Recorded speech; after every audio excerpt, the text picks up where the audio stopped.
What if there is something in the universe so large that your brain was never meant to understand its size? Not difficult to picture, not challenging in the way a hard math problem is, but genuinely incompatible with human intuition. Something so vast that numbers stop helping, comparisons collapse, and even words like huge or immense lose their meaning. TON 618 isn't confusing because it's complex. It's confusing because it exists far beyond the mental tools evolution gave you. Tonight's question isn't just how big something can get, it's what happens to understanding itself when size crosses a certain invisible threshold. Welcome back, traveler. Tonight we drift through science. You're listening from somewhere quiet, maybe lying in bed with the lights already off, maybe stretched out on a couch while the room slowly fades into shadow, maybe awake later than you planned, letting sound replace thought. Outside your walls, the universe continues expanding, carrying objects whose scales don't fit into everyday life.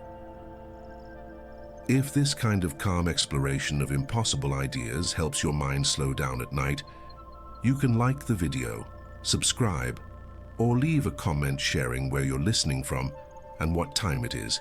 Small markers of presence across a very large universe. If your thoughts feel restless, heavy, or overstimulated, there's nothing wrong with you. It's okay to be awake right now. It's okay to feel tired and curious at the same time.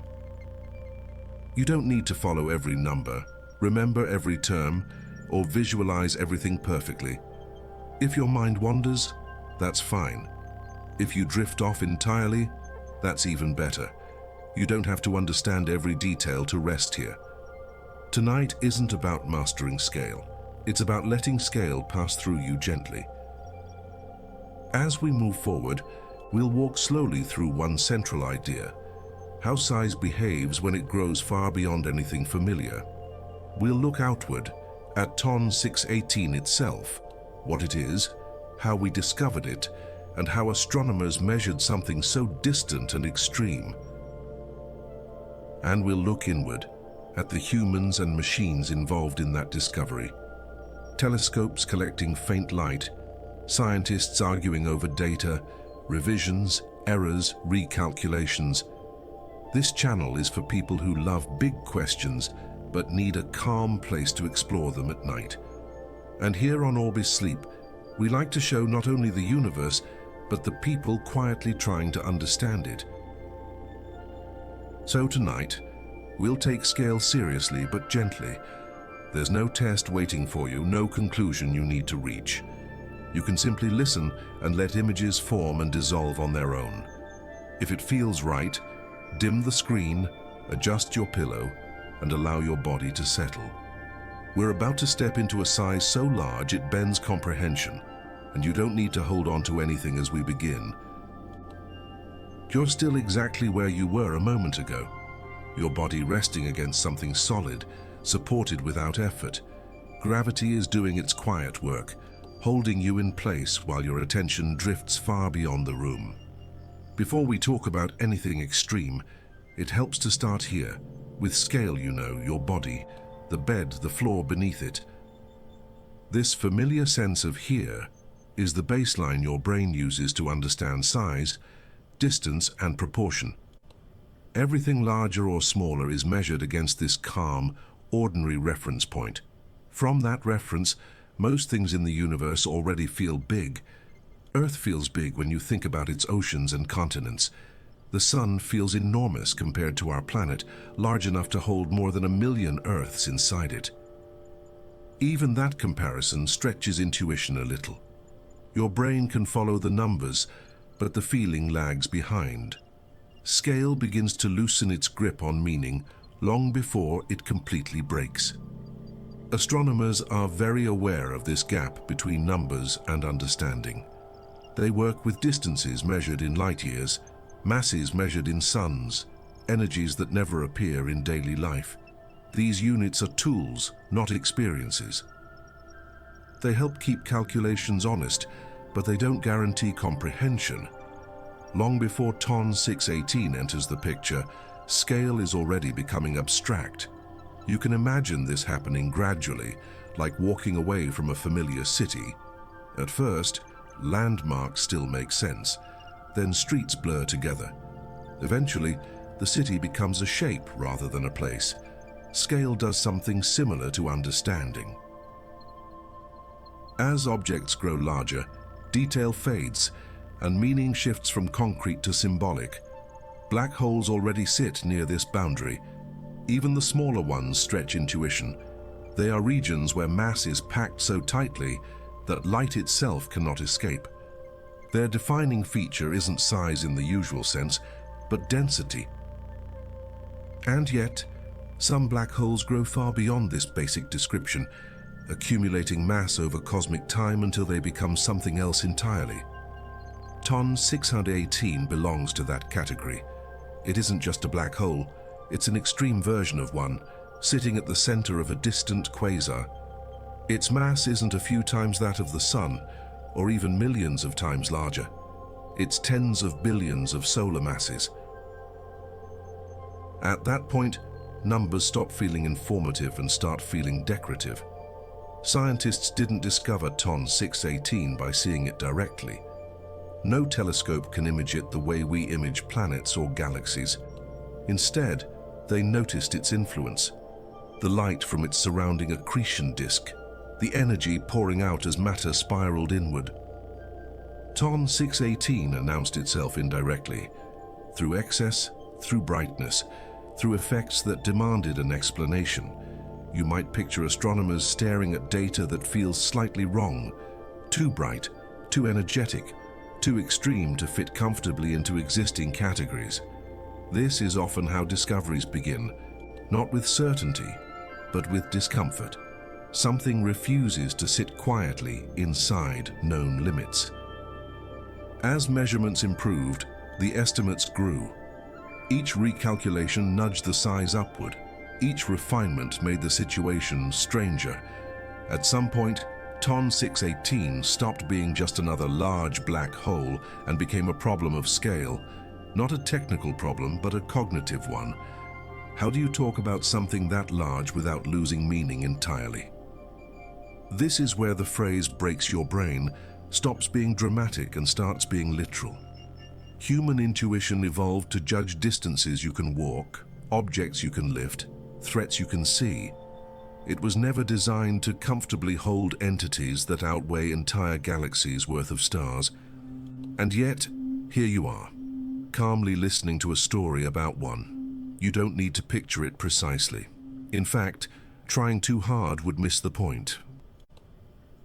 TON 618 isn't meant to be visualized cleanly.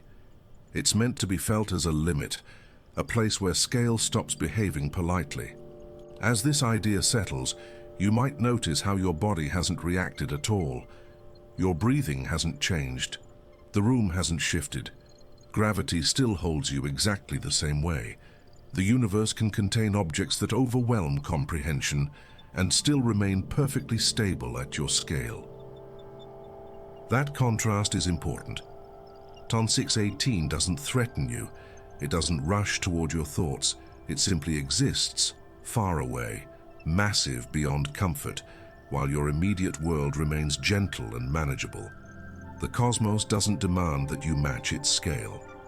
So if you're still here, quietly following along as size starts to slip out of familiar categories, that already says something about you. And if you're somehow still awake at this point, listening to a story about an object so large it makes language wobble, you're probably exactly the kind of late-night thinker this channel was made for. You can subscribe if you'd like more calm science stories like this, waiting for you whenever sleep takes its time. You don't encounter TON 618 by looking for something large. You encounter it by following something bright. Long before anyone suspected its size, astronomers noticed an object in the distant universe, shining with an intensity that felt disproportionate. It wasn't close, it wasn't visually dramatic, but it was loud in energy, pouring out light from a time when the universe itself was much younger. This light didn't come from the black hole directly. Black holes are dark by definition. Instead, it came from the chaos around it, matter falling inward, heating up, flattening into a spinning disk, glowing as friction pushed temperatures into the millions of degrees. Quasars are among the brightest objects in the universe for exactly this reason. They turn gravity into light with brutal efficiency. TON 618 revealed itself as one of these quasars. Its brightness wasn't just impressive, it was suspicious. Even across billions of light years, it outshone entire galaxies. That kind of output doesn't happen casually. Energy like that demands an engine of absurd scale, something capable of converting mass into radiation at a rate that strains theoretical limits. Astronomers began asking careful questions. How fast was the gas moving? How wide were the emission lines in its spectrum? How much mass would be required to keep that disk stable while releasing so much energy? Each answer pointed in the same uncomfortable direction: bigger, heavier, more extreme than expected. The key measurements came from spectroscopy, splitting light into its component colors and reading the subtle fingerprints left by atoms moving at incredible speeds. Gas orbiting closer to a black hole moves faster. Faster motion broadens spectral lines. From that widening, scientists can infer mass. It's indirect, but remarkably reliable when handled carefully. As the calculations settled, the estimates crossed a psychological boundary. Millions of solar masses were no longer enough. Neither were billions in the low range. TON 618 landed around 66 billion times the mass of the Sun. Not as a speculative upper limit, but as a best estimate grounded in observation. To put that into perspective without numbers for a moment, imagine compressing the mass of tens of billions of stars into a single gravitational center, not spread across a galaxy, not diluted over vast space, concentrated, held together by gravity so intense that space and time themselves curve steeply inward. At this scale, even familiar black hole concepts start to warp. The event horizon, the boundary beyond which nothing escapes, becomes enormous. For TON 618, that boundary spans light days. You could fit the orbit of Neptune comfortably inside it and still have room left over. Size here stops being dramatic and starts being disorienting. What's striking is how calm this object appears despite its excess. TON 618 isn't exploding. It isn't unstable. It has been feeding for a long time, quietly accumulating mass as matter falls inward and disappears. Its extremeness doesn't come from violence, but from persistence over cosmic time. This raises a deeper question scientists still wrestle with. How does something like this even form? The early universe didn't have much time to grow such massive objects through ordinary processes. Accretion takes time. Mergers take time. TON 618 seems to have grown faster than the universe should comfortably allow. Researchers explore possibilities carefully. Perhaps it began as an unusually massive seed. Perhaps it fed more efficiently than typical black holes. Perhaps the environment around it funneled matter inward with unusual consistency. Each idea solves part of the puzzle, but none fully dissolve the discomfort. You can imagine teams of scientists running simulations late into the night, adjusting parameters, watching virtual black holes grow and stall, comparing results to observation. Most runs fall short. TON 618 remains an outlier, sitting just beyond the edge of what feels reasonable. And yet, despite all this extremity, nothing about TON 618 breaks the universe. Physics doesn't collapse. Galaxies still form. Time still flows. The cosmos absorbs this object without complaint, as if scale itself is more flexible than our intuition ever suspected. As you listen, you're still lying exactly where you started. Your world hasn't expanded or contracted in response to this information. The contrast is important. The universe can host objects that overwhelm comprehension while remaining perfectly gentle at human scale. TON 618 doesn't ask you to imagine it fully. It simply invites you to notice where imagination stops being useful. That boundary, where size outgrows intuition, is part of the story, not a failure to understand it. And while this vast object continues existing far away, you're allowed to stay right here, supported, breathing, letting the idea of impossible size drift slowly through your thoughts without needing to hold on to it. At a certain scale, size stops being about distance and starts becoming about influence. TON 618 isn't just large in the way a mountain is large compared to a house.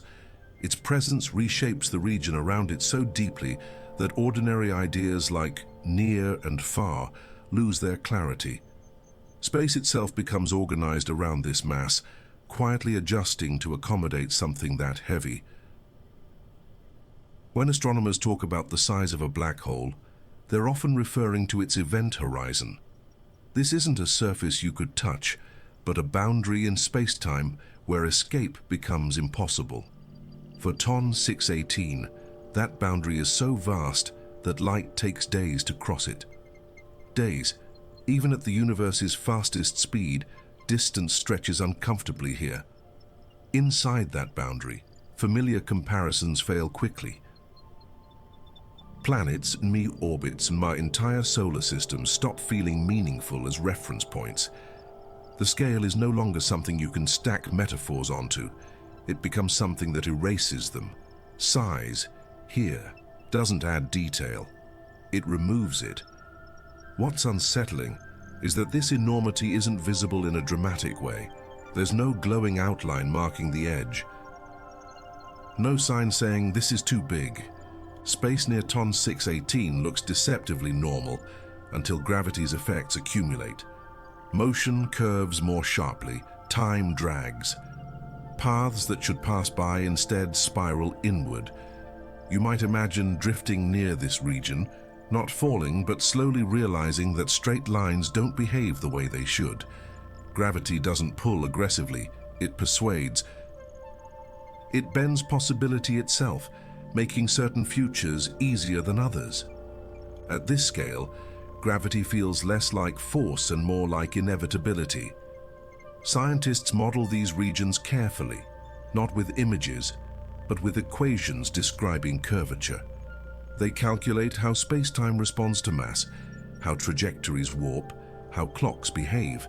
The math is precise, but translating it into intuition is nearly impossible. TON 618 lives comfortably in equations while resisting imagination. One way researchers grasp its scale is by comparing energy output. The quasar powered by TON 618 releases more energy than entire galaxies full of stars. That energy comes from matter losing a fraction of its mass as it falls inward. Gravity here is so efficient that it turns existence itself into light. This efficiency hints at how long TON 618 has been active. It hasn't consumed everything around it. It hasn't emptied its environment. Instead, it feeds steadily, over hundreds of millions of years. Scale, in this case, isn't about sudden dominance. It's about endurance. There's something counterintuitive about that. We tend to associate big with violent or fast. TON 618 defies that expectation. Its growth is slow, patient, almost methodical. Size here accumulates quietly, without spectacle. That patience creates another problem for understanding. Growth. This large requires time the early universe barely had. When astronomers trace TON 618 back toward its beginnings, they run into a timing puzzle. How did something so massive appear so early without breaking the rules we trust elsewhere? The answers are incomplete. Some suggest unusually dense early regions. Others propose direct collapse black holes forming without intermediate stages. These ideas are explored cautiously, tested against observation, adjusted repeatedly. TON 618 remains slightly ahead of explanation, never fully cornered. What's important is that this gap doesn't make the universe feel unstable. The cosmos doesn't wobble because one object grew too large. Instead, it accommodates the anomaly, folding it into the broader structure without complaint. Scale, it seems, is more forgiving than our expectations. As you take this in, notice how your own sense of scale hasn't collapsed. You're still aware of the room, the quiet, the steady support beneath you. The universe can stretch beyond comprehension while leaving your immediate experience untouched. This contrast is part of what makes TON 618 fascinating rather than frightening. It doesn't threaten your place, it highlights it. It shows how different scales can coexist without conflict, each valid within its own frame. TON 618 exists as a reminder that the universe doesn't care whether we can comfortably imagine everything it contains. Some sizes are allowed to exist without translation. You're free to acknowledge them, then let them drift back into the background. For now, it's enough to know that somewhere far away, scale itself bends under its own weight, while here, everything remains gently, reassuringly the same. At this point, size is no longer something you compare. It's something that actively changes how reality behaves. TON 618 doesn't just sit in space as a large object occupying a lot of volume. Its mass reshapes the geometry around it so deeply that space itself stops behaving in the way your intuition expects. Distances stretch, paths curve. What once felt like empty separation becomes a medium that reacts, slowly adjusting itself to the presence of something unimaginably heavy. Near an object this massive, gravity isn't experienced as a sudden pull, but as a gradual distortion. Space doesn't collapse dramatically. It yields. Straight lines begin to bend without warning. Routes that should pass safely by curve inward, subtly redirecting motion long before anything feels dangerous. This is one of the strangest effects of extreme size. Influence appears long before proximity feels close. The event horizon of TON 618 marks a boundary where this distortion becomes absolute. But what's often misunderstood is that the influence of a black hole doesn't start at the horizon. It begins far outside it.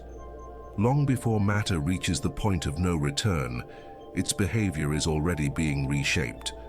Orbits destabilize, gas heats unevenly. Time itself begins to lose its uniform rhythm. Time near something this massive does not flow the way it does for you right now. The stronger the gravity, the slower time moves. Near TON 618, this effect becomes profound. Clocks closer to the black hole tick noticeably slower than clocks farther away. Events stretch, processes elongate. What feels like a brief moment locally can correspond to much longer spans elsewhere in the universe. Scientists understand this not through intuition, but through mathematics tested again and again. They compare predicted time dilation against observed signals, measuring delays in radiation and fluctuations in light. The results are consistent. Gravity doesn't just affect motion, it rewrites the pace at which reality unfolds. TON 618 is not only massive in space, it is massive in time. You can imagine standing at a safe distance, watching matter spiral inward.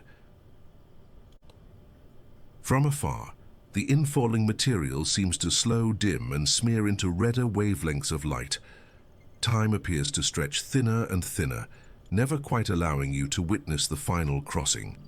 Gravity creates a kind of observational mercy, hiding the most extreme moments behind gradual distortion. What's remarkable is that this isn't violent. There's no explosion marking the transition. The universe doesn't signal alarm. It simply transitions into a regime where ordinary cause and effect begin to separate. Effects linger, causes fade. The sequence of events stretches until it no longer fits comfortably into human narrative. Astrophysicists studying these regions often describe them as laboratories for broken intuition. Equations remain stable, but interpretation becomes difficult. The math says everything is behaving correctly, yet nothing behaves familiarly.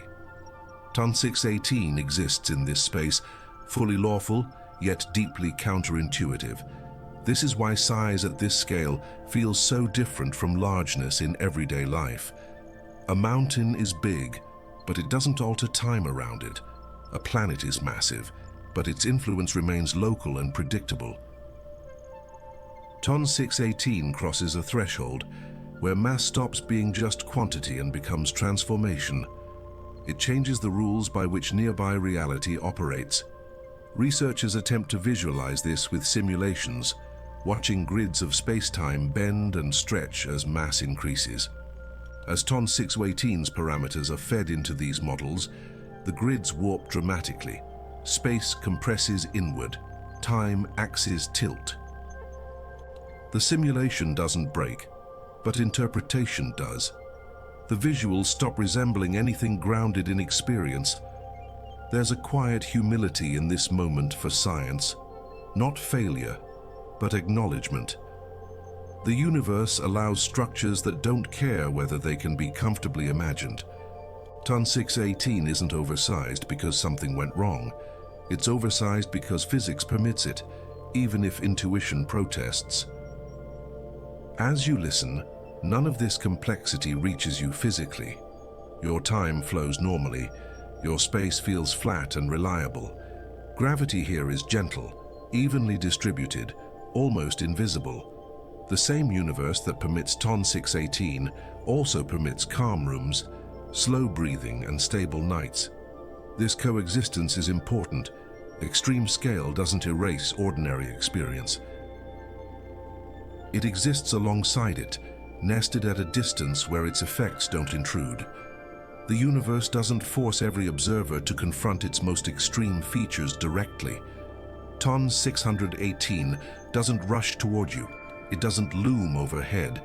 It stays where it is, far away, reshaping its own corner of reality while leaving yours untouched. Scale here is not a threat.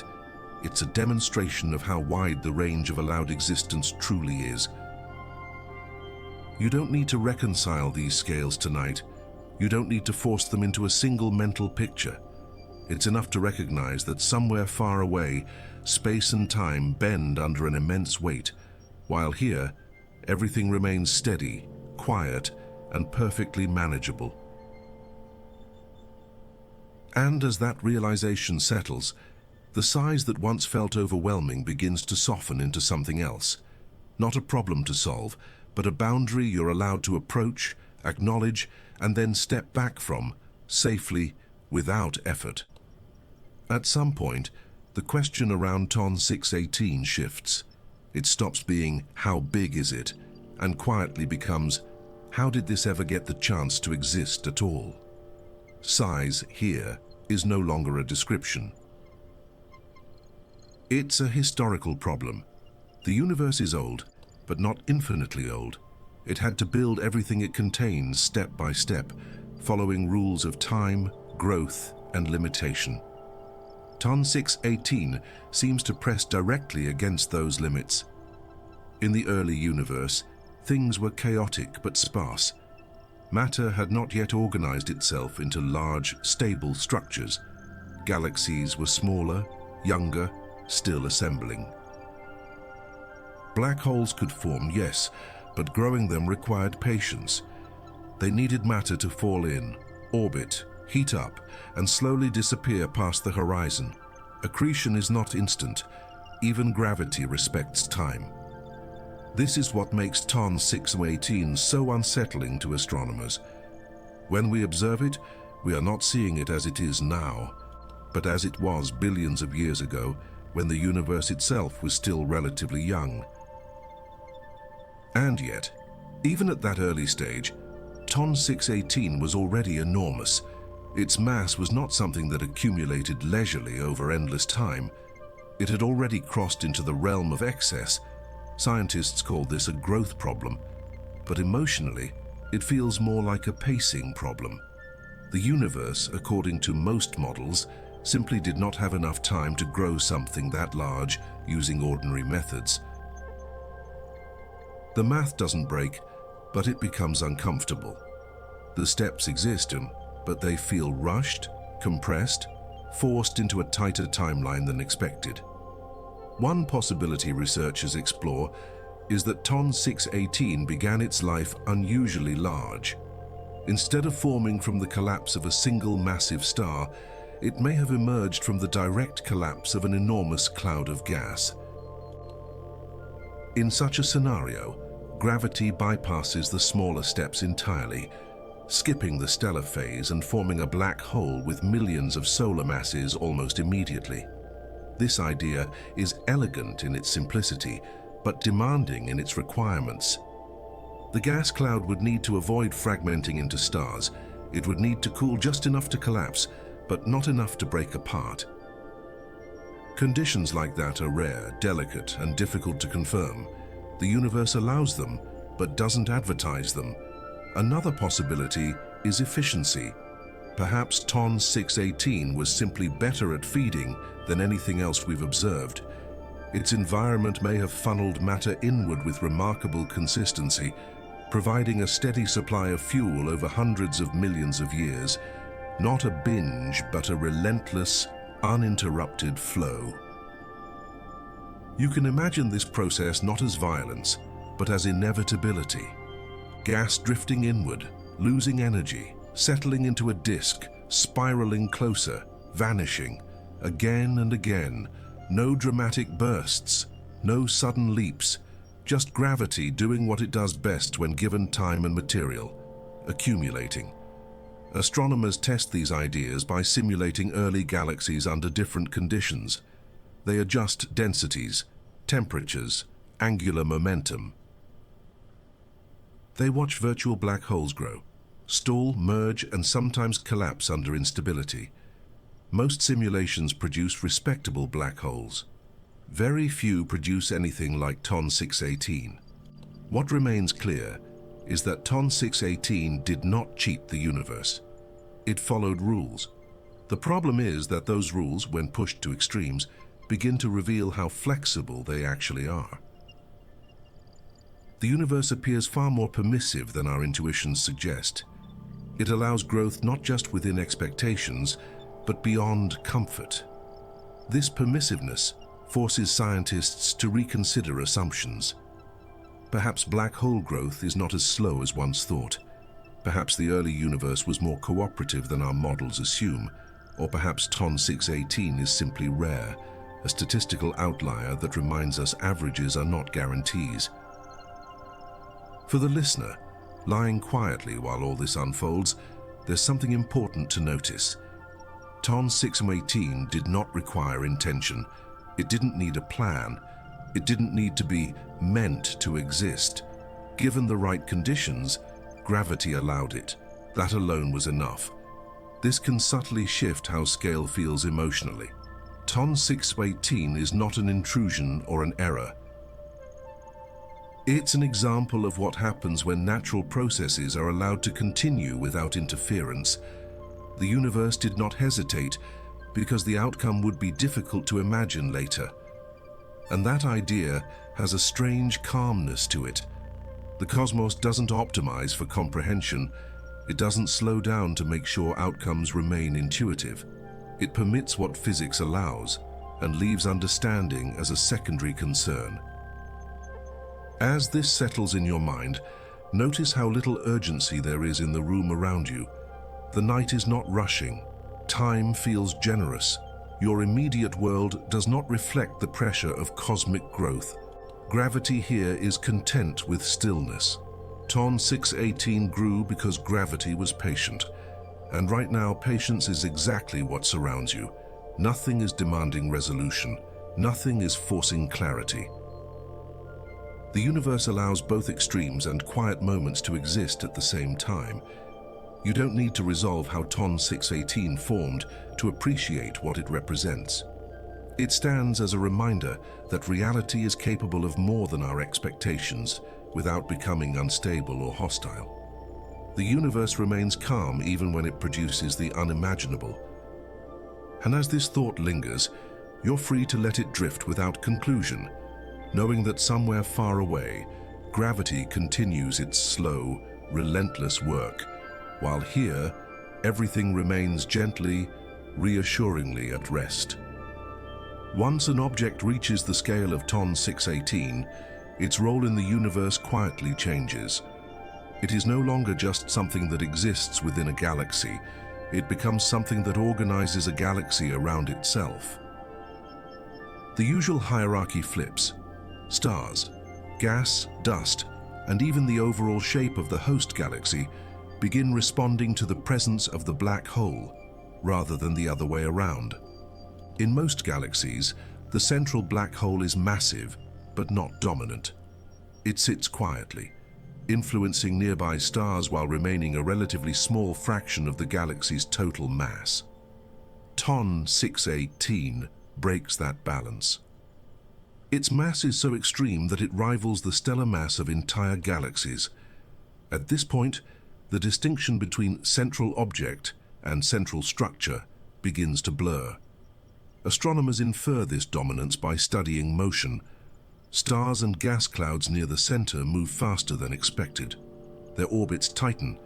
Their paths curve sharply inward, as if the galaxy itself is leaning toward the center. Gravity here is not subtle. It announces itself through coordination, pulling large-scale structure into alignment. What's especially striking is how far this influence extends. Ton 618 doesn't just affect what's nearby.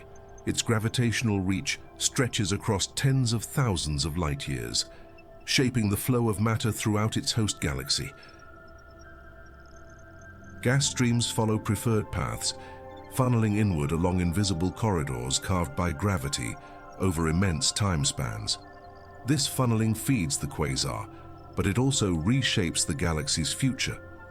As gas is drawn inward, less remains available for star formation elsewhere. Entire regions are starved of material.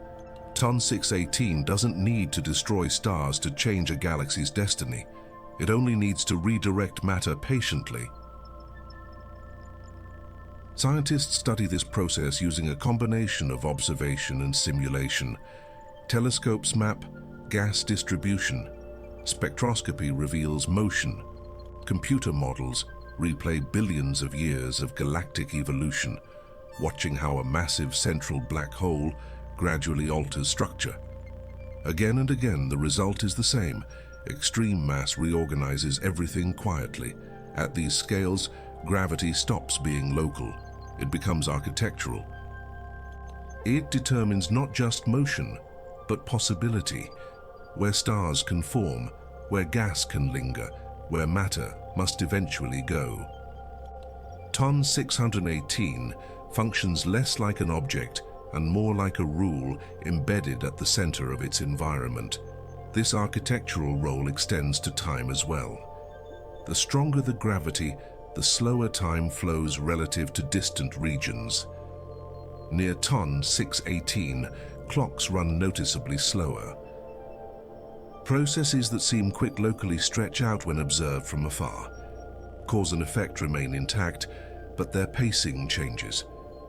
You can imagine two observers, one close to the black hole, one far away. Both watch the same event unfold, yet disagree about how long it took. Gravity does not break reality here. It multiplies perspectives. Ton 618 becomes a place where time itself becomes contextual. Astrophysicists must account for this carefully. Signals arriving from near the black hole are delayed, redshifted, softened. Light loses energy climbing out of the gravitational well. What reaches us is already altered, filtered through immense curvature. We never see Ton 618 directly, only what survives the journey outward. This filtering adds another layer to the mystery. Measurements are never raw. They are interpretations built from signals that have been stretched, slowed, and reshaped. Scientists correct for these effects meticulously, adjusting models until predictions align with observation. The process is slow, cautious, and deeply human. You can picture researchers debating late into the night, comparing datasets, rerunning calculations, checking assumptions. Did we overestimate the mass? Did we misinterpret the emission lines? Each challenge is taken seriously, because at this scale, small errors lead to enormous misconceptions. And yet, despite all this uncertainty, the overall picture remains consistent. TON 618 is not an illusion. Its influence is too broad, too coherent, too persistent to be dismissed. Gravity confirms its presence everywhere it touches. For the listener, this is an important moment in the story. TON 618 is no longer just big, it is consequential. It shapes outcomes, it redirects futures. Size here is not passive, it is active, generative, structuring. Still, none of this needs to feel threatening. You're not being pulled toward anything. The room around you remains calm. Gravity here is gentle, evenly distributed, familiar. The universe allows extreme asymmetry without exporting chaos everywhere else. This coexistence is one of the quiet miracles of physics.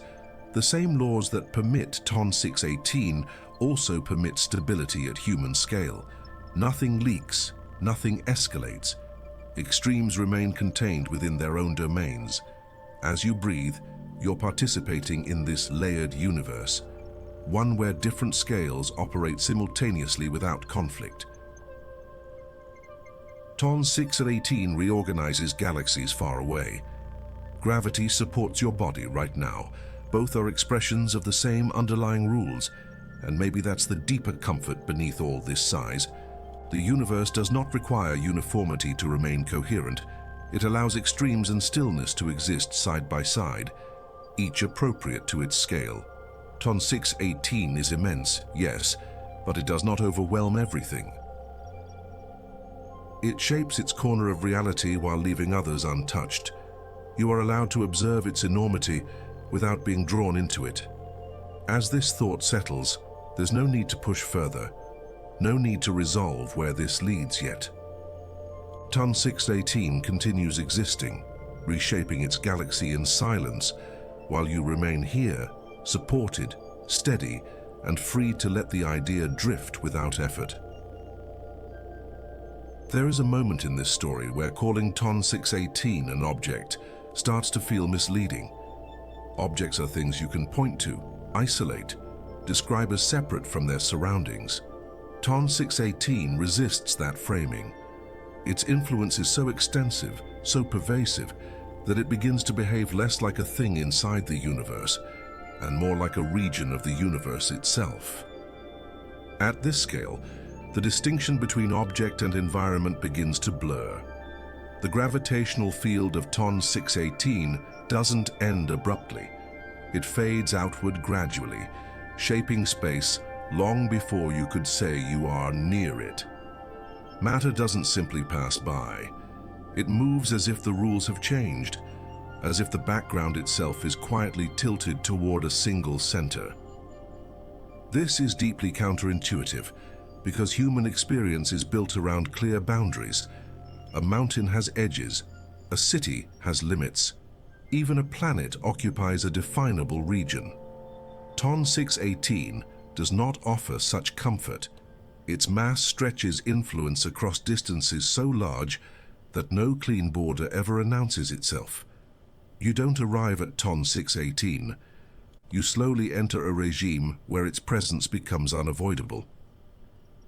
Astronomers notice this when they try to model motion near extreme black holes. Far away, Newtonian gravity works well enough. Closer in, relativistic corrections become essential. Even closer, space-time curvature dominates everything. There isn't a single threshold where the rules change. There's a gradual surrender of simpler descriptions. This gradual shift is what makes TON 618 feel more like an environment than an object. Just as you don't feel the atmosphere suddenly appear at a precise altitude, you don't feel TON 618 suddenly start. Its gravity thickens reality the way air thickens with pressure, altering behavior long before boundaries are crossed. Within this gravitational environment, time, distance, and motion all behave differently than they do elsewhere. Orbits tighten, paths curve more sharply, light loses energy escaping outward. Processes slow down relative to the rest of the universe. TON 618 doesn't need to interact directly to exert control. Its presence alone reorganizes everything nearby. Scientists studying such systems often switch metaphors without realizing it. They stop talking about objects moving and start talking about flows, gradients, and structures. Gas doesn't fall, it streams. Matter doesn't orbit, it circulates. Even language adapts to the idea that this is no longer a simple point of attraction, but a dominant landscape. This shift is reflected in simulations. When TON 6 and 18-like parameters are introduced, the simulated galaxy stops behaving like a collection of independent stars and clouds. It begins behaving like a coordinated system, with motion constrained along preferred channels carved by gravity. The black hole is no longer just central. It is formative. What's especially striking is that this dominance doesn't require chaos. TON 618 does not need to tear its galaxy apart. It doesn't fling stars violently into space. Instead, it imposes order. Matter aligns. Motion synchronizes. The galaxy becomes quieter, more disciplined, less free to wander. In this sense, extreme size produces calm rather than destruction. TON 618 is not loud. It is not explosive. Its power expresses itself through inevitability. Things move where gravity makes movement easiest. Over time, resistance fades, not because it is crushed, but because alternative paths disappear. This kind of dominance is difficult to grasp emotionally. We tend to associate overwhelming influence with aggression. TON 618 demonstrates a different mode of power, one based on patience, scale, and persistence. Nothing dramatic needs to happen. Given enough time, everything nearby adapts. For the scientists observing from billions of light years away, this creates both awe and discomfort. Awe, because the coherence is undeniable. Discomfort, because such environments are hard to probe. Signals are altered. Assumptions fail. Even defining distance becomes tricky when space-time itself is curved so steeply.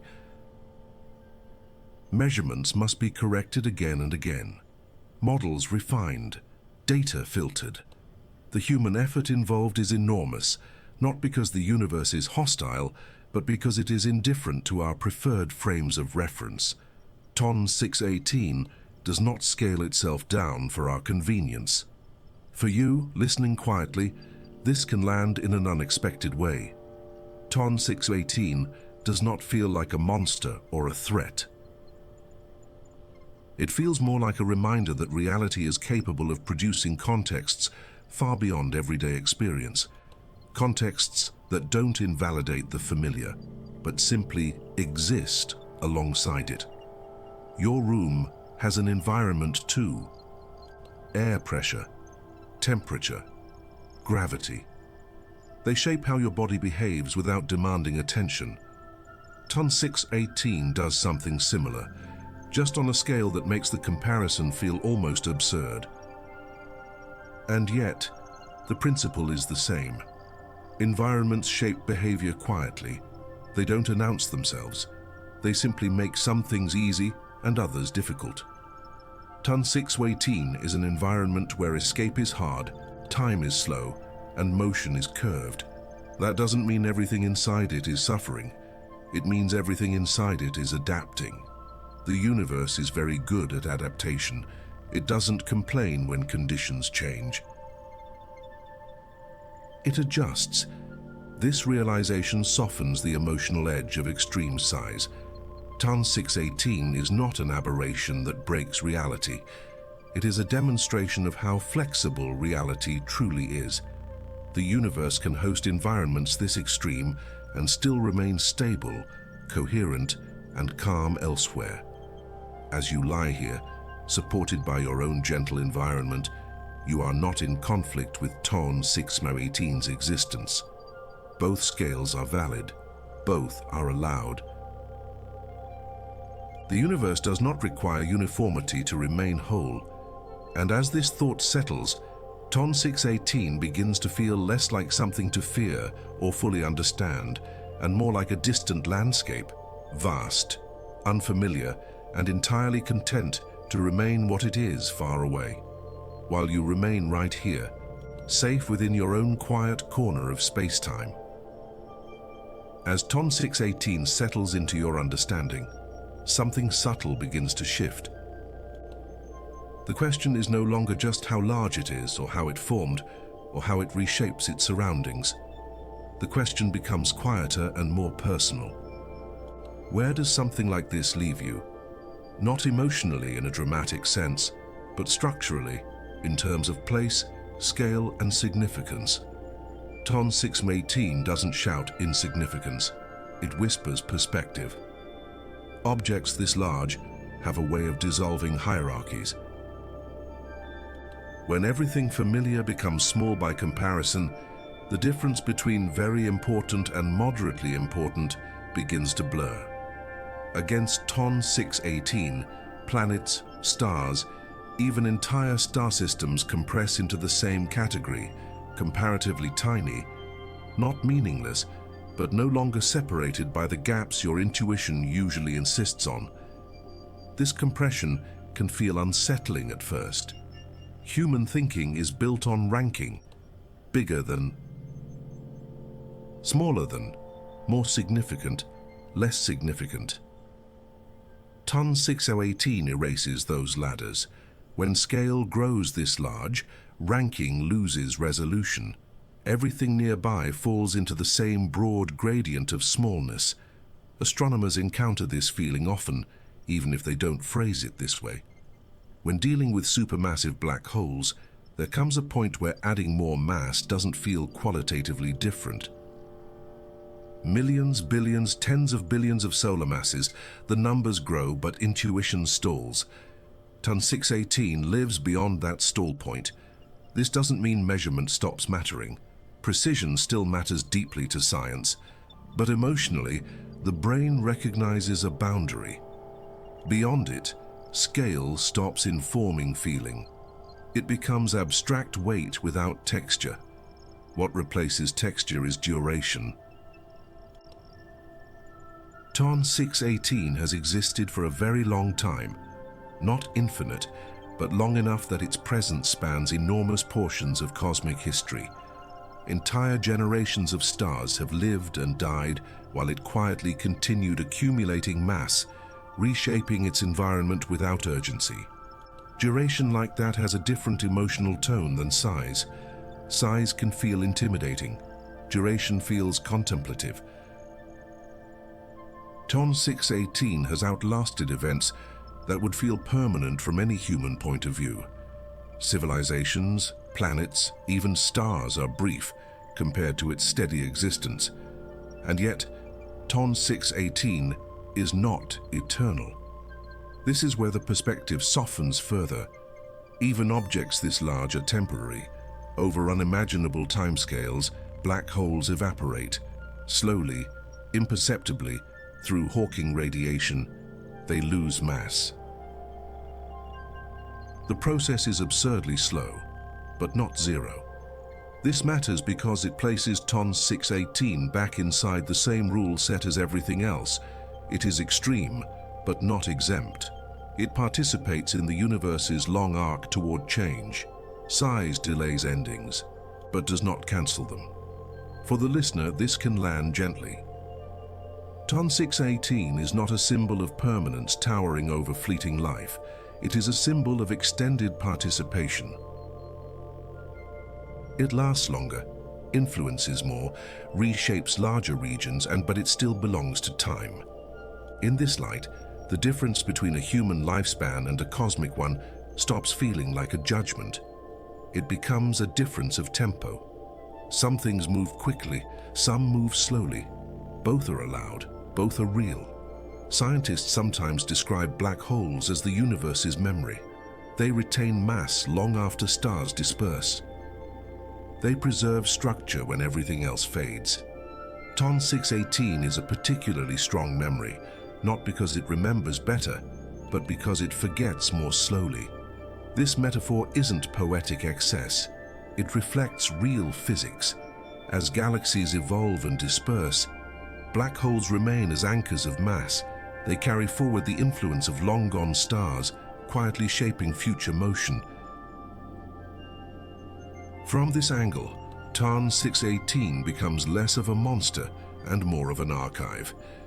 A place where past matter still has weight, still curves space-time, still matters, not emotionally, but gravitationally. And yet, archives are not active thinkers. They do not judge what they preserve. TON 618 does not care what fell into it. It does not distinguish importance. It treats everything equally once mass crosses the horizon. There is something strangely fair about that. Gravity is indifferent but not cruel. It does not single out small things for erasure. It absorbs according to rule, not preference. TON 618 does not humiliate scale.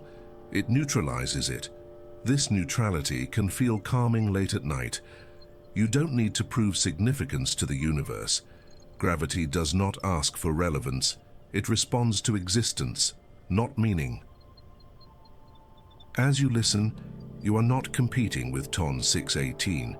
You are not diminished by its size. The universe does not measure worth by mass alone. If it did, stars would matter more than planets, and planets more than people. But the universe does not rank in that way. It simply behaves. TON 618 reshapes galaxies. You reshape moments. Both are forms of influence appropriate to scale. Neither invalidates the other. The thought doesn't need to be resolved further. It doesn't need to turn into a lesson or a conclusion. It can remain what it is, a quiet recalibration of perspective. Somewhere far away, TON 618 continues its slow, massive existence, indifferent to attention. Here, gravity continues holding your body gently in place, equally indifferent, equally reliable, and between those two facts, there is no conflict. Only a wide universe that allows extremes of size and stillness to coexist, calmly, without hierarchy, without urgency, while you remain here, listening, breathing, resting inside your own perfectly valid scale. There's a quiet shift that happens when you spend enough time with something like TON 618. The question of size slowly gives way to a question of endurance. Not how big it is, but how long it has been here and what it has quietly outlived. Scale, at this point, becomes inseparable from time. TON 618 is not just massive, it is ancient in a way that resists ordinary emotional framing. From the perspective of the universe, most things are brief. Stars burn brightly and then fade. Galaxies merge, distort, and disperse. Even large structures that feel permanent when observed in isolation are temporary when stretched across cosmic time. TON 618 sits inside this flow, but it moves through it slowly, like a deep current beneath surface waves. Astronomers sometimes describe black holes as long-term anchors of mass. While stars exhaust their fuel and scatter their material back into space, black holes hold on. They do not return what they collect easily. TON 618 has retained the mass of billions of stars that once existed as independent, luminous objects. Their light is gone, their structure erased, but their weight remains. This doesn't mean those stars are preserved in any recognizable sense. Nothing about TON 618 remembers their identities. Gravity does not archive stories or shapes. It preserves influence, not detail. Mass remains, stripped of individuality, contributing to a larger whole that no longer distinguishes its parts. There's something quietly melancholic about that kind of persistence. Individual things vanish, but their substance continues shaping the universe in silence. Ton 618 is heavy with the remains of countless pasts, none of which are visible anymore. It is a monument without inscription, and yet this persistence is not cruel. The universe does not promise preservation of form. It promises continuity of process. Matter changes state, structure dissolves, influence carries on. Ton 618 embodies that promise in an extreme but honest way. For scientists, this reframes what it means to lose something in the universe. Loss is rarely absolute. Energy radiates, matter reorganizes. Gravity ensures that even when shape and light disappear, presence lingers in altered form. Ton 618 is a place where disappearance takes a very long time to complete. You might feel this idea land softly rather than sharply. At night, permanence and impermanence often feel less like opposites and more like companions. Things can end without being wasted. Ton 618 suggests that scale does not cancel transience, it only stretches it. Even this black hole, vast beyond intuition, is not immune to time. Given enough duration, far more than the universe has yet experienced, it will slowly lose mass. Hawking radiation will carry energy away, particle by particle, until even Ton 618 fades into something lighter, quieter, less influential. That process is unimaginably slow, trillions upon trillions of years. But the key idea isn't the number, it's the direction. Ton 618 is not an exception to change. It is part of it. Size delays endings, but does not prevent them. This places everything back into the same broad category.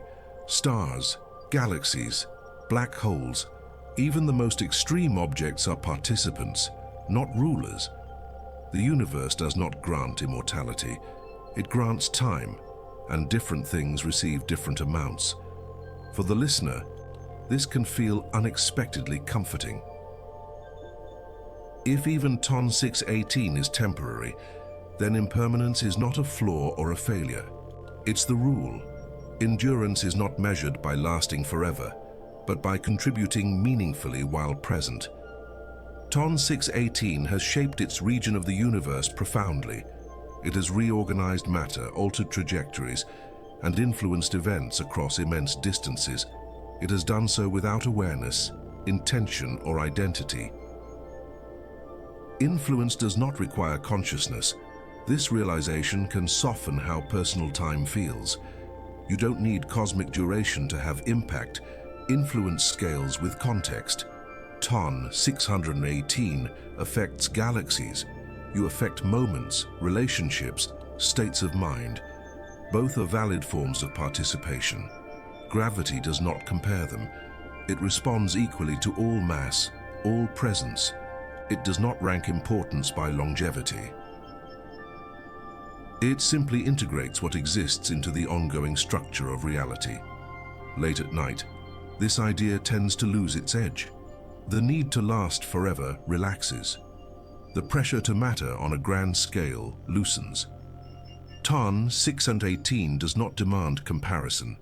It simply demonstrates that existence can be both temporary and deeply consequential. As you lie here, time feels slower, more forgiving. The future does not need to be resolved. The past does not need to be preserved perfectly. Gravity carries forward enough continuity to make rest possible. Ton 618 continues holding on to what it has collected, quietly, patiently, not forever, but for now. And for now turns out to be a very generous span of time. You don't need to extract a lesson from that. You don't need to turn it into reassurance explicitly. The universe does not speak in affirmations.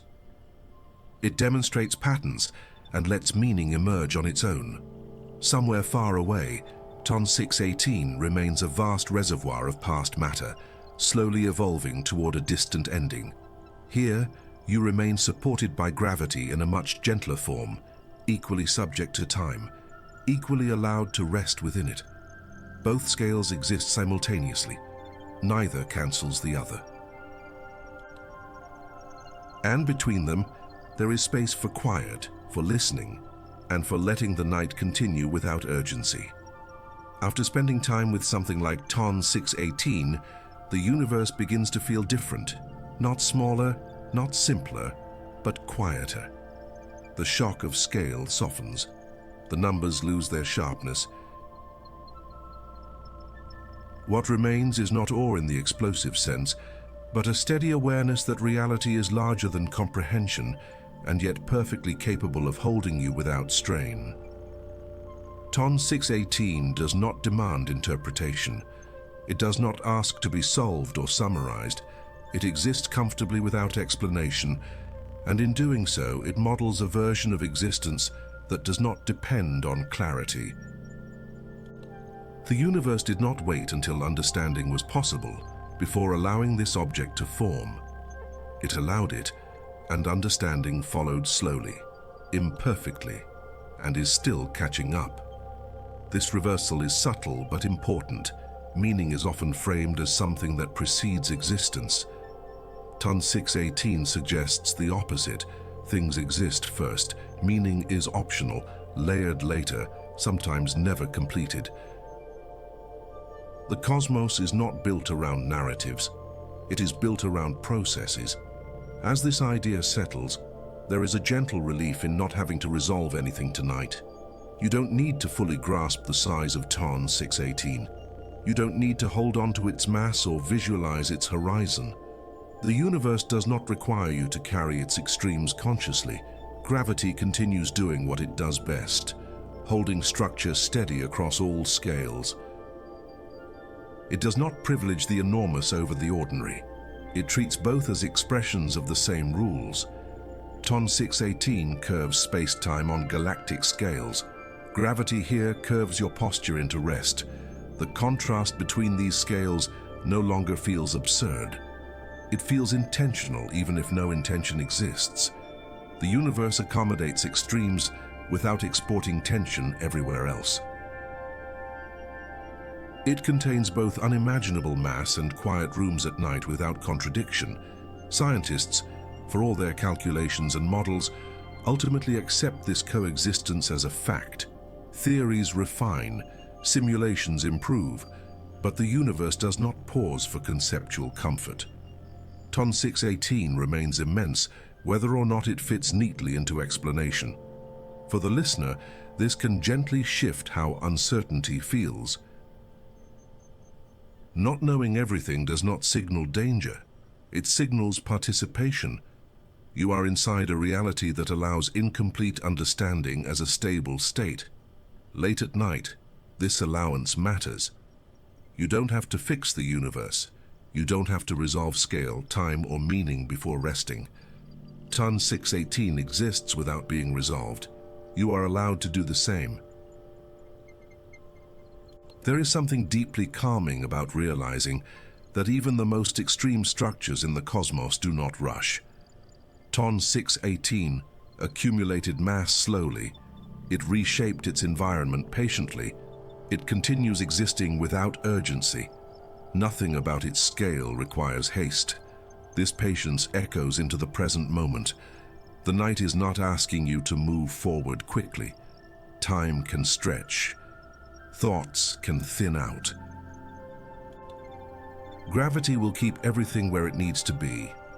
As awareness softens, the universe feels less like a place filled with demands and more like a structure that simply supports what is happening. TON 618 is part of that structure, not an exception to it. You don't need to feel small in the presence of something so large. Scale does not assign worth. It only describes relationship. TON 618 occupies its region of space-time. You occupy yours. Both are equally valid positions within the same reality. The size that once felt like it might break your brain now feels like a boundary you can lean against without falling. It marks the edge of intuition, not a failure of it. As this part of the journey settles, nothing dramatic needs to happen next. The most important work is already done. The universe has shown that it can hold extremes without losing balance. And here, in this quieter scale, you are being held just as reliably by the same gravity, the same rules, the same patient structure, while the night continues to unfold gently around you. There is a moment, after spending enough time with TON 618, when the brain quietly gives up trying to dominate the idea. At first, it wants to measure, compare, frame, and conquer the concept of size. It searches for metaphors, it stacks numbers. It reaches for familiar anchors, but TON 618 is patient. It waits until effort fades, until the mind realizes that control is no longer the right tool for the job. This moment is not dramatic. It doesn't feel like failure. It feels like release. The pressure to get it dissolves, and what remains is simple awareness. TON 618 becomes less of a puzzle to solve and more of a condition to sit with. The brain stops pushing and starts floating. Neuroscientists understand this response well. The human brain evolved to manage environments of limited scale. It excels at local navigation, social complexity, immediate threats. But when confronted with quantities that exceed practical relevance, millions of years, billions of stars, tens of billions of solar masses, it shifts modes. Analytical thinking softens. Narrative gives way to sensation. This shift is not a bug. It is a protective feature. When information becomes too vast to act upon, the brain disengages precision and leans into pattern. TON 618 triggers this transition naturally. You cannot intervene in its existence. You cannot prepare for it. So the mind learns to observe without controlling. Astronomers experience a version of this themselves. Early in a career, there is often a desire to master the cosmos intellectually, to know, to explain, to reduce mystery. Over time, especially when dealing with extreme objects like TON 618, something changes. Precision remains, but humility deepens. Some things are studied, not owned. This humility is not resignation, it's adaptation. Scientists continue refining measurements, improving models, questioning assumptions. But they stop expecting emotional closure. TON 618 is not meant to feel finished in the mind. It is meant to remain slightly open, slightly unresolved. For the listener, this openness can feel surprisingly calming. You don't need to complete the thought. You don't need to arrive at a conclusion. The universe is not grading comprehension. TON 618 does not reward understanding with safety or punish confusion with danger. Late at night, this matters more than it might seem. The brain often struggles with unfinished loops, unanswered questions, unresolved problems, unclosed days. TON 618 offers a different template. Something can be unfinished and still stable, incomplete and still allowed. The size of TON 618 makes this lesson unavoidable. There is no final image that satisfies, no metaphor that fully captures it. The mind learns to rest beside the unknown rather than chasing it. This is not ignorance, it is coexistence. You may notice how this parallels the physical experience of rest. When you stop trying to hold your body rigidly, gravity takes over. Muscles soften. Weight distributes itself. The body doesn't collapse, it settles. The same principle applies mentally when scale exceeds usefulness. TON 618 teaches the brain how to settle in the presence of excess, not by force, but by exhaustion of effort. Trying harder stops helping. Letting go starts working. This letting go is not passive. It is attentive without tension. You are still listening, still present, just no longer gripping the idea. The universe does not demand grip. Psychologically, this is a rare state. Most stimuli demand reaction. Notifications, responsibilities, conversations all pull for response. TON 618 pulls nothing. It does not ask to be addressed, it does not escalate, it simply exists at a scale too large to negotiate with. That non-negotiability is strangely comforting. There is nothing you could do differently that would affect TON 618 in any way. No choice to regret, no action to optimize. The pressure of influence evaporates. In that absence of influence, rest becomes possible. The mind does not need to plan, it does not need to fix, it does not need to prepare. The universe is handling itself just fine. Gravity reinforces this lesson physically. It does not wait for permission to support you. It does not ask for awareness. It holds consistently, whether you think about it or not. TON 618 and the floor beneath you are expressions of the same indifference and the same reliability. This reliability does not depend on understanding. A child can sleep under the same gravity as a physicist. TON 618 exists regardless of who knows about it.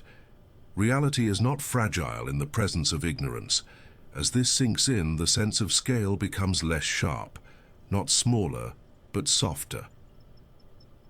TON 618 no longer feels like something looming over thought. It feels like a distant fact, vast, unmoving, unconcerned. You don't need to carry it forward actively. It can remain in the background, doing nothing, asking nothing, just as gravity does while you sleep. And in that background, something subtle happens. The mind, relieved of the need to dominate understanding, begins to slow. Thoughts lengthen. Gaps widen. Silence becomes more noticeable than information. TON 618 has not taught you a lesson in words. It has demonstrated a condition. That condition is safe. It is stable. It does not require resolution. You are allowed to rest inside that condition now.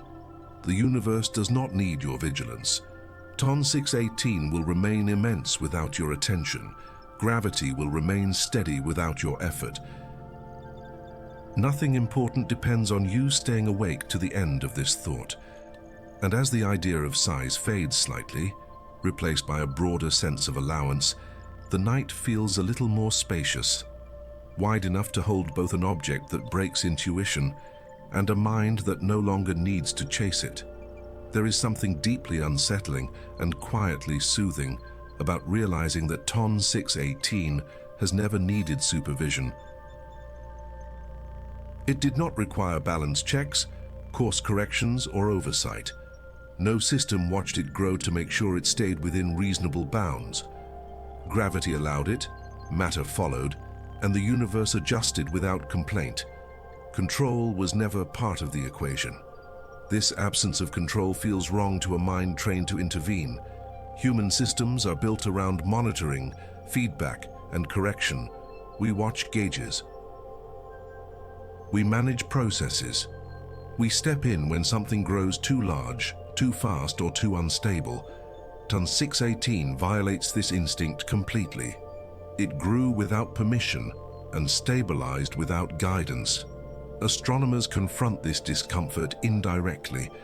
They observe, measure, model, but they never intervene. There is no lever to pull, no parameter to adjust in reality itself.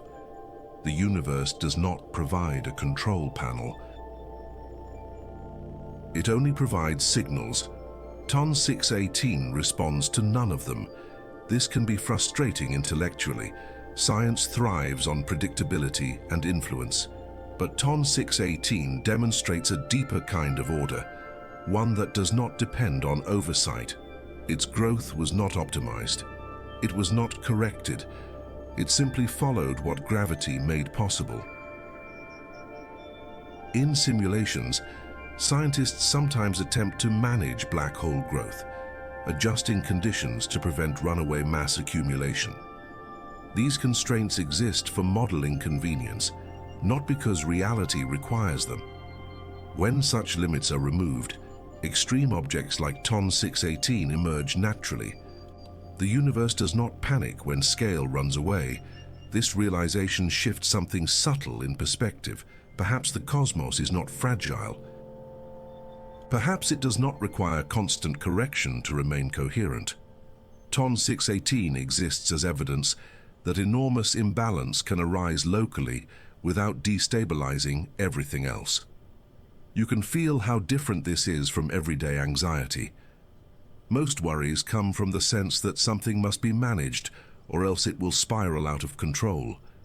TON 618 spiraled inward, literally, and yet nothing collapsed. No cosmic alarm sounded.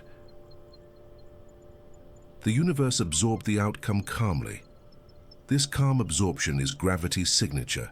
Gravity does not regulate by force, it regulates by constraint. It does not stop things from happening. It shapes how they unfold. TON 618 did not break free of gravity's rules. It expressed them fully. There is a parallel here that does not need to be forced.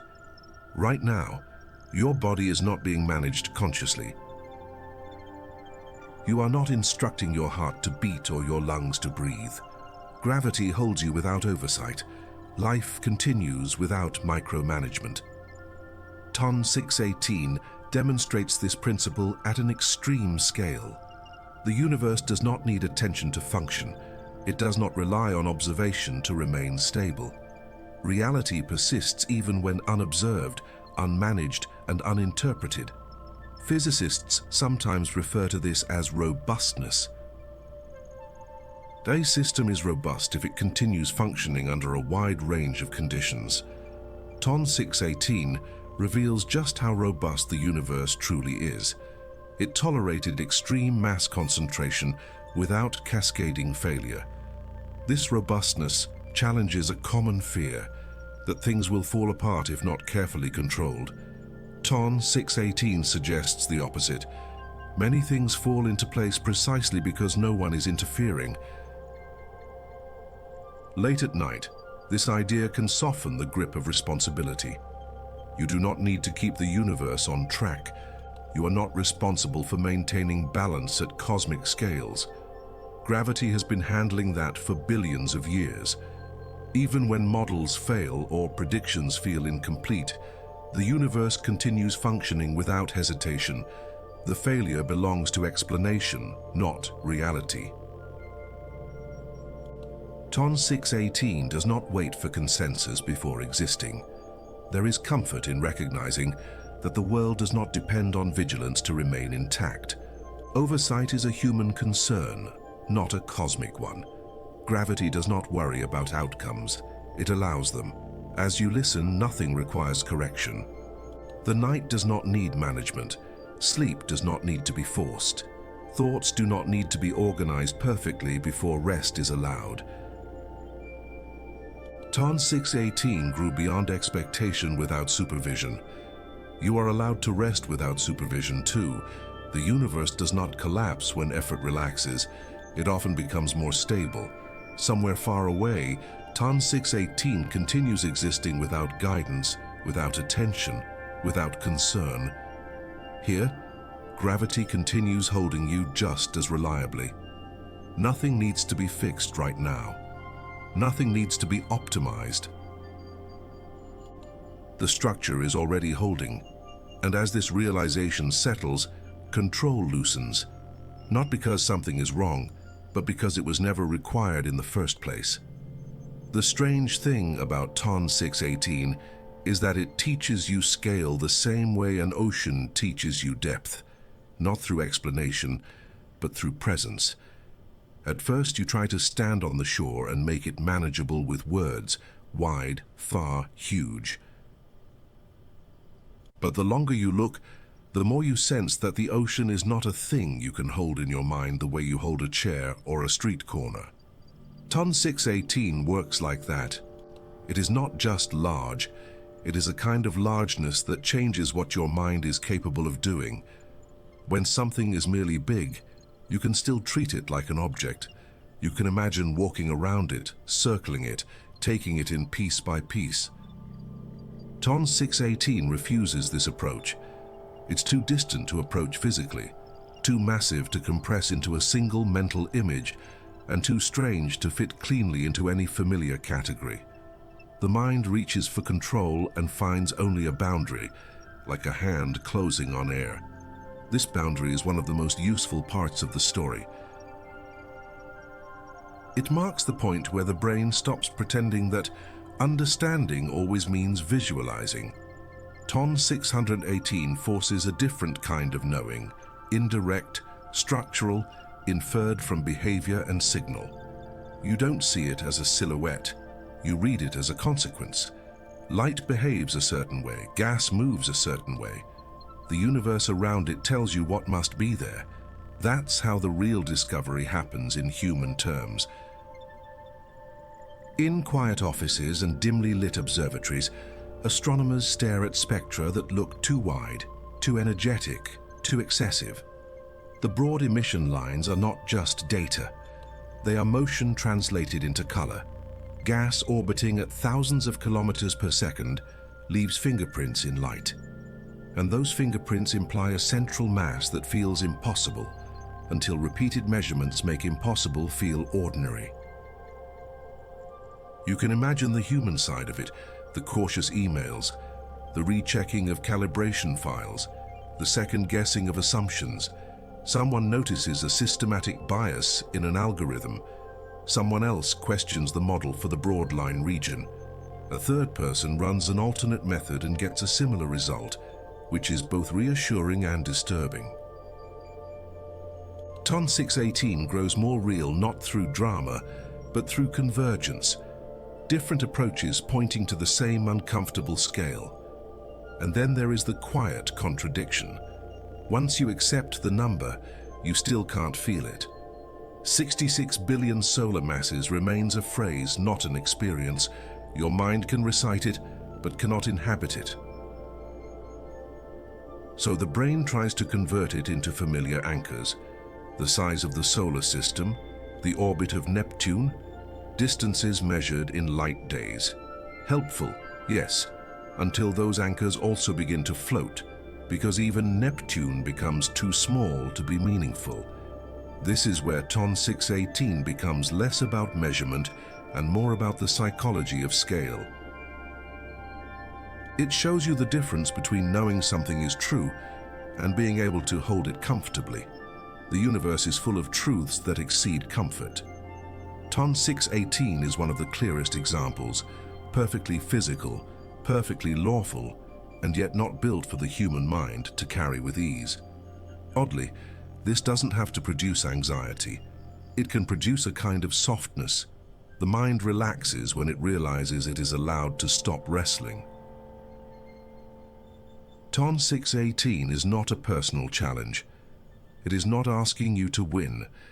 It is simply demonstrating that reality is not obligated to be intuitive. You can let the truth remain true without forcing it into a perfect picture. If you zoom out emotionally, TON 618 begins to feel less like an object and more like a region of permission in the universe. Proof that extremes can exist without collapsing the whole system. The cosmos doesn't treat it like an emergency. It doesn't try to correct it. It simply integrates it. The galaxy around it reorganizes. The quasar shines. The rest of the universe continues expanding, indifferent and stable. In that indifference, there is something calming, and especially at night. Human life trains you to believe that anything extreme must be managed immediately, controlled, reduced, fixed. TON 618 shows you a different kind of stability, one that can hold extremes without frantic reaction. The universe contains the unthinkable and still remains gentle enough for a person to sleep under it.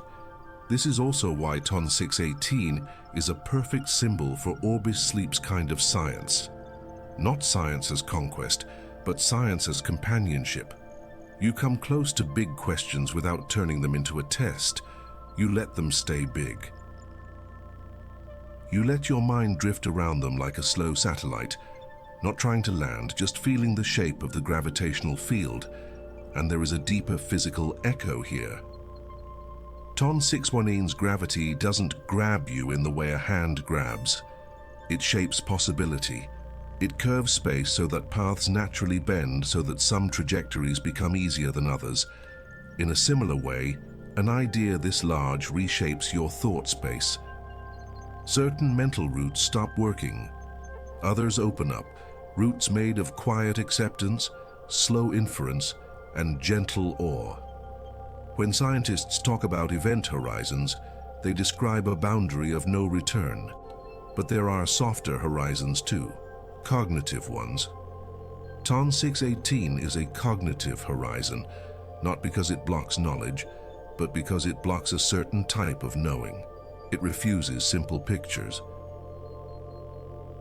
It requires you to accept that some realities can be approached only through traces, through patterns, through the behavior of light in a dark universe. That's not a downgrade. It's a different form of intimacy. You learn to trust the universe's footprints instead of demanding a face-to-face meeting. The quasar's brightness becomes a clue, the spectrum becomes a confession, the surrounding gas becomes a chorus. TON 618 remains invisible, and yet everything around it behaves as if it is unquestionably real. You don't need to stay sharp for this to work. Your mind can soften and the story still holds. You can forget half the details and still keep the feeling. There is a size out there that overwhelms imagination, and that is allowed. The universe doesn't require you to keep up. It simply continues being itself while you listen quietly from your bed. And if you notice your thoughts slowing now, that's the point.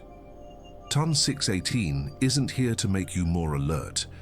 It's here to widen your sense of what reality can hold, so your personal worries feel less absolute, less urgent, less central. The cosmos does not erase your life. It simply gives it room, enough room for breath, enough room for silence. Enough room for sleep. There is a quiet assumption hidden deep inside the way humans think about the universe, that things have centers, important places, privileged points where meaning concentrates. Planets have cores, solar systems have suns, galaxies have bright centers. Even stories have a main point everything revolves around. TON 618 tempts this instinct and then gently dismantles it.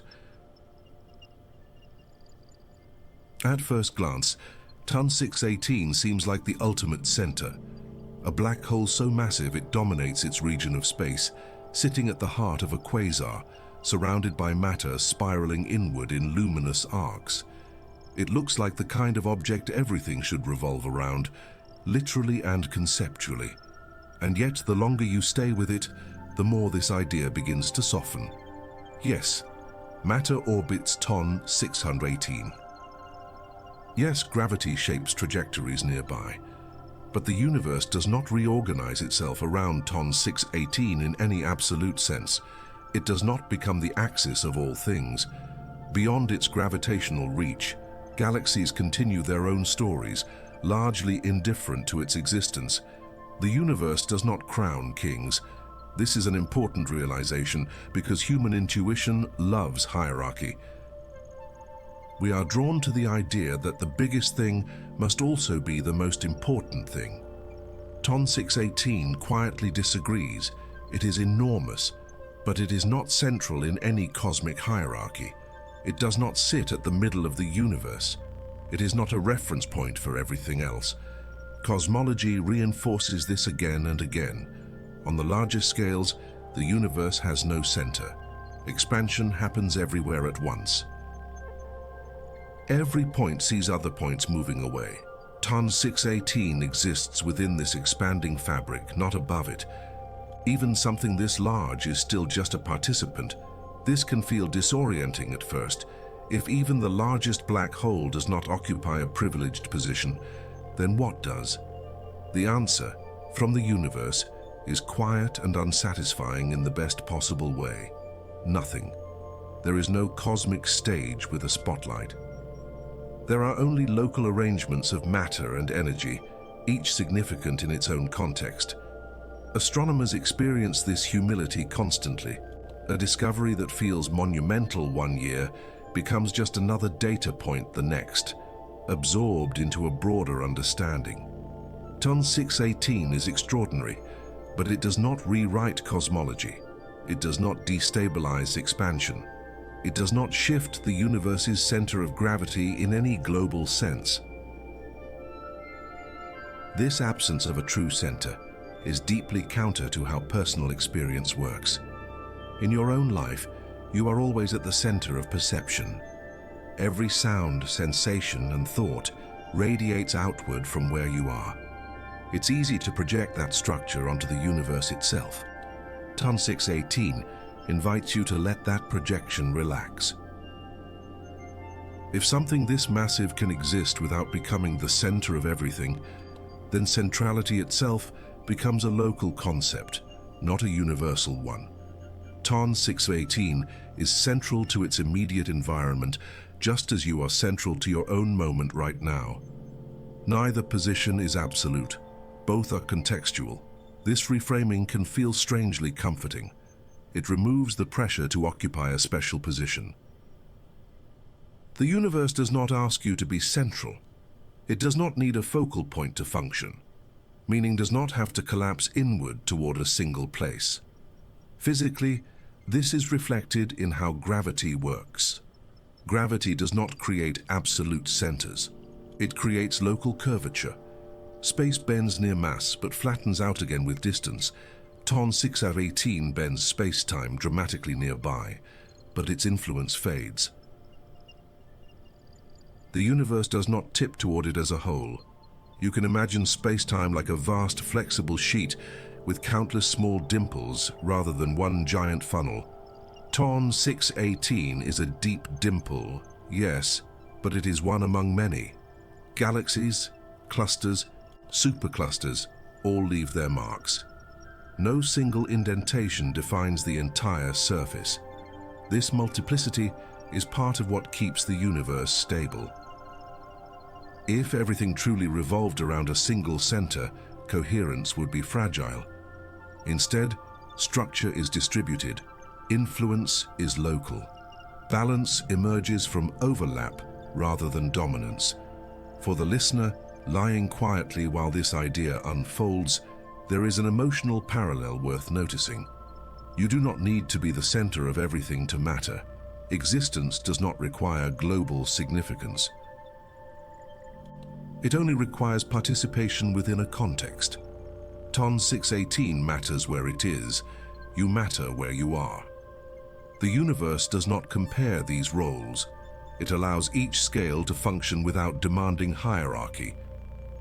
Late at night, this can ease a subtle tension, the feeling that you must orient everything around yourself or solve everything from a central point of view. The cosmos does not operate that way. It is decentralized and resilient and generous with perspective. Ton 618 shows that even the most extreme things are not elevated to cosmic authority. They are simply woven into the fabric like everything else. No crown, no throne, just mass, gravity, and time doing what they do. As this sinks in, the universe feels less like a structure with pressure points and more like a wide field of coexistence.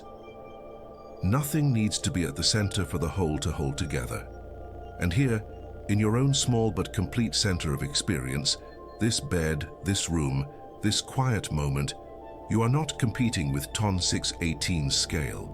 You are simply occupying your place in the same universe, allowed to rest without needing to be anything more. At some point, Ton 618 stops feeling extreme and starts feeling like a quiet correction. Not a warning, not a spectacle, but a reminder that the universe never agreed to operate within proportions that feel comfortable to human intuition. Normality, it turns out, is a local illusion. It works well for daily life, but it does not scale upward gracefully. Most of what feels normal to you exists inside a very narrow band of conditions, temperatures where chemistry behaves politely, sizes where objects remain solid, timescales where cause and effect feel immediate, your body, your tools, your language. All of them evolved inside this thin slice of possibility. TON 618 exists far outside it, without apology. This does not mean the universe has gone wrong at large scales. Quite the opposite. TON 618 obeys physical law with extraordinary consistency. Gravity behaves exactly as predicted. Matter responds as expected. Light follows known rules. The discomfort comes not from chaos, but from coherence extending beyond familiarity. Scientists encounter this mismatch constantly. Early theories often assume typical values because they are mathematically convenient and intuitively pleasing. But the universe does not care about typicality. Given enough time and space, it explores the full range of what is allowed. TON 618 is what happens when rarity is permitted to exist without restraint.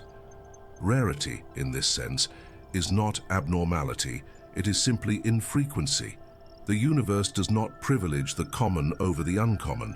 It allows both to exist side by side. TON 618 does not threaten the existence of smaller black holes. It simply demonstrates what gravity can do when conditions align unusually well. This reframes how normal begins to feel. Instead of being a standard the universe adheres to, normality becomes a temporary pattern that emerges locally. Galaxies are normal here. Stars are normal here. Planets are normal here. TON 618 is normal there, within its own context of formation and growth. The discomfort arises when we try to stretch our local sense of proportion across the entire cosmos. TON 618 resists that stretch. It shows that coherence does not require comfort. Reality can remain perfectly lawful while still feeling disproportionate to the observer. You might notice this idea settling in gently rather than sharply. There is no need to fight it. The universe is not mocking intuition. It is simply revealing its limits. TON 618 exists not to confuse you, but to demonstrate the breadth of what existence allows. In astrophysics, this realization leads to caution. Scientists become careful about assuming reasonable ranges. They learn that the universe often exceeds expectations quietly, without fanfare. TON 618 was not announced as a violation. It emerged gradually as data accumulated, each measurement nudging scale upward until denial became unnecessary. There is something deeply calming in this gradualism. The universe did not shock anyone deliberately. It revealed itself at its own pace, indifferent to surprise. TON 618 did not demand attention. It simply waited until someone noticed. Late at night, this has an emotional echo. You do not need to force life into proportions that feel neat. Existence does not require everything to fit comfortably inside expectation. It only requires consistency. The universe allows oddness without collapse. TON 618 embodies that permission. It is disproportionate but not unstable, unfamiliar but not broken, massive beyond comfort, yet quietly integrated into the larger structure of the cosmos. This can ease the pressure to make everything feel normal in your own experience. Some nights are strange, some thoughts feel oversized, some feelings don't fit neatly into explanation. That does not mean something is wrong. It may simply mean you've wandered briefly outside your usual scale. Gravity does not panic when scale shifts. It adjusts, it redistributes, it continues working. TON 618 shows that even dramatic departures from the familiar can be absorbed without damage. The universe does not rush to correct extremes. It lets them exist long enough to matter, long enough to shape context, long enough to remind observers that normal is not a universal requirement. As you listen, your own environment remains gently predictable. The bed holds you. The air stays breathable. Time moves steadily. This normality is not threatened by TON 618's existence. Both scales coexist without friction. You don't need to reconcile them fully. You don't need to make the universe feel comfortable at every level. It is enough to recognize that comfort is a local feature, not a cosmic obligation. TON 618 will continue existing outside intuition, obeying gravity without regard for proportion. You will continue existing inside your own scale, supported by the same laws in a gentler form. Neither state invalidates the other. The universe allows both simultaneously, without hierarchy or correction. And as this realization settles, the night feels a little more forgiving. Reality does not demand that everything makes sense at once. It only asks that things hold together, which, quietly, they already do. Eventually, TON 618 brings you to a very specific edge. Not an edge in space, and not the event horizon itself, but a quieter boundary, the point where intuition no longer knows how to continue. Comparisons fail. Visual metaphors collapse. Even emotional reactions begin to thin out. What remains is not confusion, but stillness. TON 618 does not overwhelm forever. It leads you gently to silence. This silence is not emptiness. It is the absence of struggle. The mind stops trying to translate size into familiar shapes and finally accepts that some realities are not meant to be inhabited mentally. They are meant to exist independently, without internal narration. TON 618 does not ask to be imagined correctly. It exists without witnesses just as comfortably as it exists with them. Physicists recognize this moment in their own work. There is a point where equations remain valid, but interpretation becomes optional. The math describes what happens, but not how it should feel. TON 618 lives comfortably inside mathematics, while intuition steps aside. Nothing breaks. One system simply hands responsibility to another. This handoff is often mistaken for failure. In truth, it is refinement. The universe does not expect one cognitive tool to handle everything. Intuition has its domain. Mathematics has its own.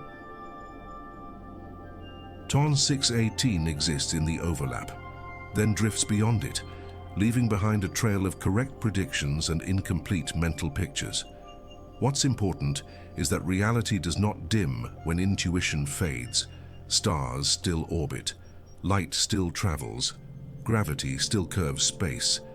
The universe continues operating at full coherence even when the human mind reaches its limit. Understanding was never a prerequisite for existence.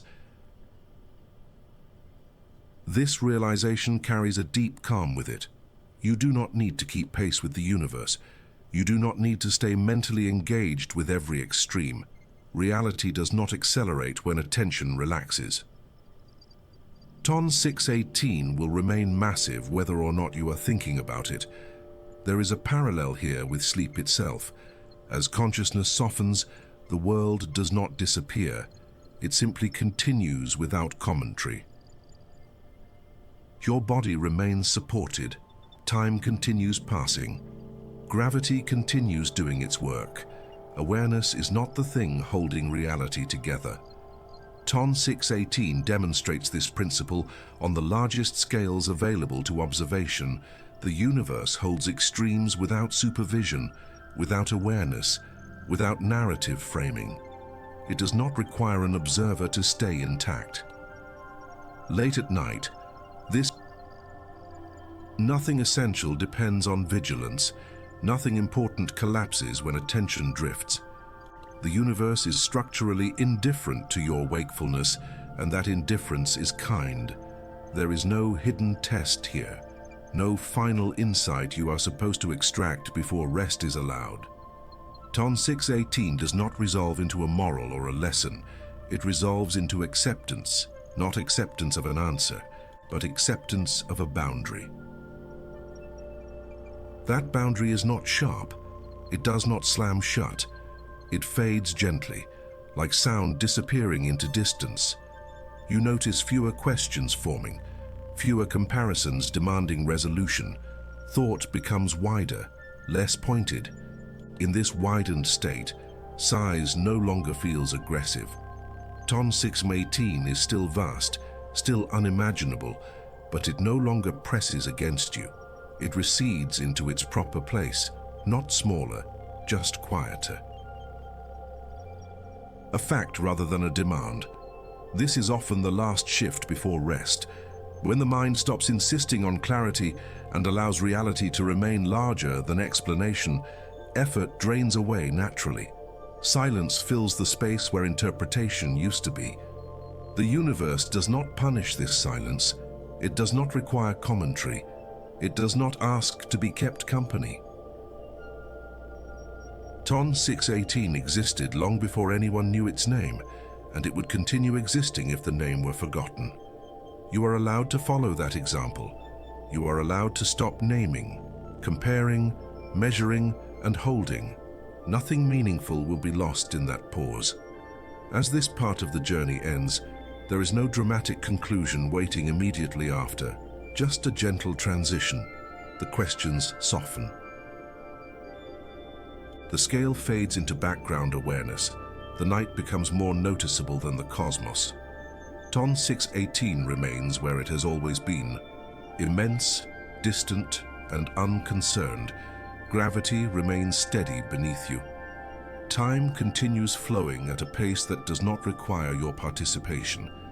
And in that steadiness, there is nothing left to do but let the story slow down naturally, which is exactly where the conclusion begins. Somewhere back at the beginning of this night, a single idea was placed gently in your mind. Not a demand, not a challenge, just a question about size and about what happens when size grows beyond the tools we use to understand it. Since then, you've traveled far, not in distance, but in scale. You've passed stars, galaxies, and familiar limits, arriving at something so vast that even curiosity eventually learned to slow down. Ton 618 never needed to explain itself along the way. It did not grow louder as it grew larger. It did not announce its presence with spectacle. It revealed itself quietly, through patterns in light, through motion inferred from distance, through patience on the human side. Its size did not break physics. It exposed the edges of intuition instead. You followed that exposure gently. You didn't need to visualize every comparison or hold every number in memory. You let the scale exist without forcing it to become comfortable. And in doing so, something subtle shifted. The need to dominate the idea softened. The pressure to understand completely relaxed. What remained was a calm awareness that reality does not depend on mental ownership. Along the way, we watched humans trying to meet this scale honestly. Scientists adjusting models late at night. Telescopes collecting ancient light without knowing what it would reveal.